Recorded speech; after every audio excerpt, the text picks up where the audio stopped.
നമസ്കാരം. അനധികൃത കുടിയേറ്റക്കാർക്കെതിരെ ശക്തമായ നടപടിയാണ് അധികാരത്തിലേറി ഇതുവരെ ട്രംപ് സ്വീകരിച്ചു വന്നത്. നാട് കടത്തുന്ന രീതികൾക്കെതിരെ പല കോണുകളിൽ നിന്നും വിമർശനങ്ങൾ ഉയർന്നിരുന്നു. എന്നാൽ ട്രംപിന് അതിൽ കുലുക്കമൊന്നും ഉണ്ടായിരുന്നില്ല. ഈ രീതിയിൽ ഒരു വശത്ത് ട്രംപ് വിദേശികളെ രാജ്യത്തു നിന്ന് ഓടിക്കുകയാണെങ്കിൽ മറുവശത്ത് വിദേശികളെ US-ലേക്ക് അടുപ്പിക്കുകയാണ് ട്രംപ്. അത് പക്ഷേ അത്ര എളുപ്പത്തിലല്ല. പണമുണ്ടെങ്കിൽ പൗരത്വം എന്ന ലൈനാണ് ട്രംപ് ഇപ്പോൾ സ്വീകരിച്ചിരിക്കുന്നത്. അതിസമ്പന്നരായ വിദേശികൾക്ക് അമേരിക്കൻ പൗരത്വം അനായാസം ലഭിക്കാൻ അവസരമൊരുക്കുന്ന പദ്ധതിയാണ് അണിയറയിൽ ഒരുങ്ങുന്നത്. 5 മില്യൺ അമേരിക്കൻ ഡോളർ അഥവാ 43.5 കോടി ഇന്ത്യൻ രൂപ ചെലവഴിച്ചാൽ പൗരത്വത്തിലേക്ക് വഴി തുറക്കുന്ന ഗോൾഡൻ കാർഡ് പദ്ധതിയാണ് ട്രംപ് നടപ്പാക്കാനൊരുങ്ങുന്നത്. 50 ലക്ഷം US നിക്ഷേപത്തിന് പകരമായി സമ്പന്നർക്ക് ഗോൾഡൻ കാർഡുകൾ വിൽക്കാനാണ് ട്രംപിൻ്റെ പദ്ധതി.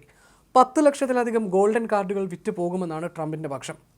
50 ലക്ഷം US-നായി നിക്ഷേപിക്കുകയാണെങ്കിൽ നിലവിലുള്ള ഗ്രീൻ കാർഡിന് സമാനമായ പൗരാവകാശങ്ങളാണ് വിദേശികൾക്ക് ട്രംപ് നൽകുക. നിക്ഷേപത്തിന് പകരം പൗരത്വം എന്ന നിലയ്ക്കാണ് ഗോൾഡൻ കാർഡുകൾ അനുവദിക്കുന്നത്. 43 കോടി ഇന്ത്യൻ രൂപയ്ക്ക് തുല്യമാണ് 50 ലക്ഷം US. അടുത്ത 2 ആഴ്ചയ്ക്കുള്ളിൽ ദശലക്ഷക്കണക്കിന് ഗോൾഡൻ കാർഡുകൾ അനുവദിച്ചു തുടങ്ങുമെന്നാണ് ട്രംപ് ചൊവ്വാഴ്ച വ്യക്തമാക്കിയത്.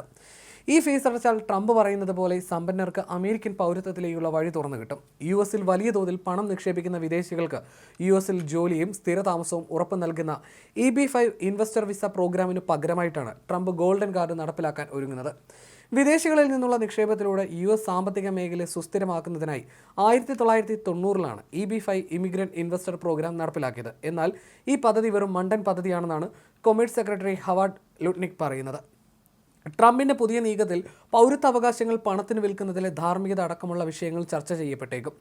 സ്വന്തം നാട്ടിൽ പണത്തട്ടിപ്പ് നടത്തുന്നവർക്കോ അല്ലെങ്കിൽ മറ്റ് കുറ്റകൃത്യങ്ങളിൽ ഏർപ്പെടുന്നവർക്ക് ഈ നീക്കത്തിലൂടെ ഒരു അഭയകേന്ദ്രമായി US മാറിയേക്കുമെന്നും ആശങ്കകൾ ഉയരുന്നു.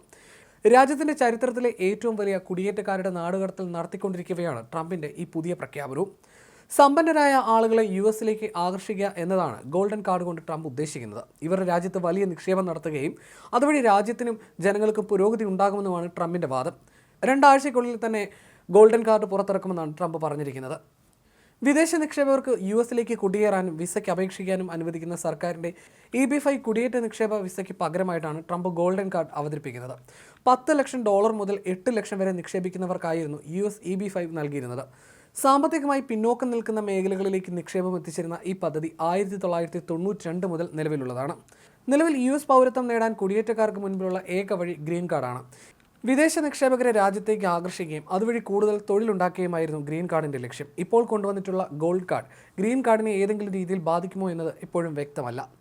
ആദ്യ ഭരണകാലം മുതൽ പദ്ധതിയിൽ പരിഷ്കരണത്തിന് ട്രംപ് ശ്രമിച്ചിരുന്നു. 2019-ൽ പദ്ധതി പ്രകാരമുള്ള കുറഞ്ഞ നിക്ഷേപം $18 ലക്ഷം പിന്നോക്ക മേഖലകളിൽ $9 ലക്ഷം ട്രംപ് ഭരണകൂടം ഉയർത്തിയെങ്കിലും 2021-ൽ ഒരു ഫെഡറൽ ജഡ്ജ് ഈ മാറ്റം റദ്ദാക്കുകയായിരുന്നു. രണ്ടാമത് അധികാരത്തിലേറുമ്പോൾ പദ്ധതി പൂർണ്ണമായും പൊളിച്ചു മാറ്റുകയാണ് ട്രംപ്. കാർഡുള്ളവർക്ക് ഗ്രീൻ കാർഡിൻ്റെ ആനുകൂല്യങ്ങൾ ലഭിക്കും. തുടർന്ന് അവർക്ക് പൗരത്വത്തിലേക്കുള്ള വഴി തെളിയും. അതിസമ്പന്നർക്ക് ആ കാർഡ് വാങ്ങുന്നതിലൂടെ നമ്മുടെ രാജ്യത്തേക്ക് വരാൻ കഴിയുമെന്നും ട്രംപ് പറയുന്നു. റഷ്യക്കാർക്ക് ഗോൾഡ് കാർഡ് വാങ്ങാൻ കഴിയുമോ എന്ന ചോദ്യത്തിനും ട്രംപിൻ്റെ മറുപടിയുണ്ട്. റഷ്യയിലെ പ്രമുഖന്മാർക്ക് ഗോൾഡ് കാർഡ് വാങ്ങാം. അത്തരം വ്യക്തികൾ വളരെ നല്ല വ്യക്തികളാണെന്നായിരുന്നു മാധ്യമപ്രവർത്തകരുടെ ചോദ്യത്തിനുള്ള ട്രംപിൻ്റെ മറുപടി.